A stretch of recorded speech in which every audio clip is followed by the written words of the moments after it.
qui a, en sortie de 3e, le collège, 150 000 décrocheurs. C'est un pays en grande difficulté. Et mon espoir, c'est que ça change. Et vite. Je veux apprendre à tenir un stylo, écrire des livres de le monde des oiseaux. Je veux apprendre à changer les couleurs. Je suis prof d'anglais, et ça, c'est ma classe. Ou plutôt, ce sont mes élèves, parce que la classe, c'est la leur. J'ai réussi à changer ma posture d'enseignant.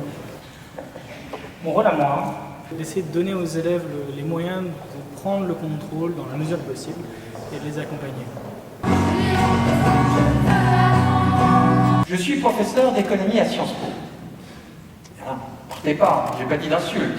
On peut être professeur d'économie à Sciences Po et être passionné d'éducation. C'est mon cas. Ce que j'ai réussi dans le domaine de l'éducation, c'est surtout de faire connaître les bonnes pratiques, les bonnes méthodes pédagogiques. Au Canada, nous allons sur le terrain pour comprendre quel est le succès de la réussite scolaire. Ce qui compte, c'est pas le QI, c'est pas juste les capacités intellectuelles, c'est ce qu'on appelle justement les capacités ou les compétences non cognitives, telles que la ténacité, l'autodiscipline ou les compétences sociales.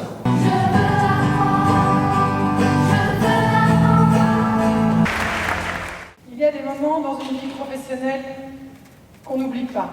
J'étais formatrice d'enseignants. Le sujet du jour était comment faire pour aider tous les élèves à apprendre. Je crois que ce que j'ai réussi, c'est à changer de point de vue. Je suis partie avec vraiment la conviction qu'il fallait transmettre des connaissances scientifiques les plus récentes possibles aux enseignants et à d'autres professionnels et que grâce à ça, ils allaient pouvoir être plus efficaces. J'animais la formation quand une jeune enseignante, la trentaine environ, m'interrompt et lâche. De toute façon, moi, je ne sers à rien. Je me suis remise en question en les entendant. J'ai commencé à travailler autrement, à réfléchir surtout à une autre manière de travailler, en faisant collaborer les gens entre eux. Je pense qu'on a réussi à faire comprendre que des enfants en situation de handicap, quand on met les outils pour leur permettre de compenser ce handicap, on est souvent surpris par les compétences dont ils font preuve. C'est un sujet qui me tient particulièrement à cœur. C'est l'éducation et la curiosité. On a réussi une initiative citoyenne de bon sens en faveur de l'éducation.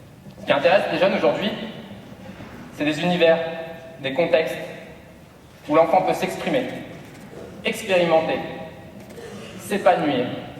Alors on a vraiment réussi à trouver une pédagogie qui permettait de captiver la curiosité de l'enfant. En Piste l'artiste, cette année, c'est plus de 10 000 enfants qui ont été touchés. À l'époque, peut-être qu'on était plus curieux à l'école parce que c'était l'endroit où on pouvait obtenir un maximum de questions en posant des réponses. Mais aujourd'hui, si je vous pose une question, la majorité des gens vont faire quoi? Ils vont sortir leur smartphone et vont taper sur Google. Le maître n'est plus détenteur du savoir. Ce que je n'aimais pas quand j'étais élève, c'est de juste rester assis, de prendre en note, de réciter ce qui est dans le cahier, sans comprendre quel était l'intérêt de ce que je faisais. On doit pouvoir enseigner autrement.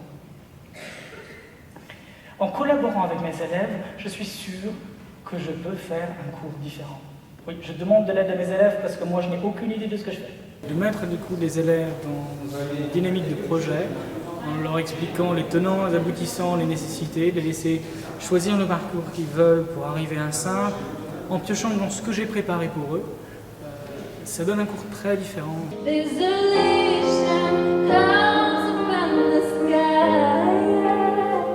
On peut changer, on n'est pas contraint de faire comme on a toujours fait.